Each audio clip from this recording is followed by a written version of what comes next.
Regard inquiet, ce tenancier de bar vient de voir ses recettes de fin d'année en forte baisse. Pour cause, l'interdiction par le gouvernement togolais de la consommation sur place dans tous les bars jusqu'au 3 janvier 2021. Objectif, limiter la contamination au coronavirus durant cette période de fête de fin d'année. Au moins, si c'est qu'on a dit, on va vendre jusqu'à minuit ou bien jusqu'à ça peut nous avantager. Les jours de fête, on reste jusqu'à l'aube, souvent. Mais maintenant, on ne sait plus. On a déjà fait les achats aussi. Et ça, bon, ça nous dérange trop même.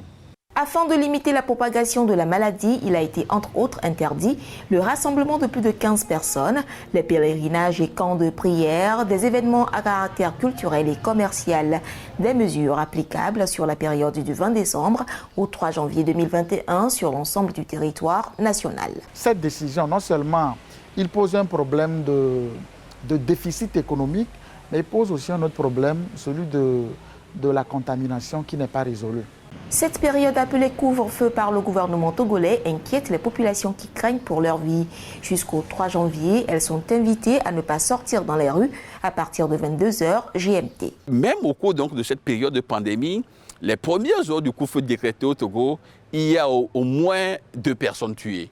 Donc aujourd'hui, il faudrait véritablement que le gouvernement se mette un peu à la place donc, des populations et canaliser donc, les flux au lieu d'interdire systématiquement. Pour le respect de ces mesures, le gouvernement togolais a déployé la force mixte anti-pandémie qui compte 5000 hommes.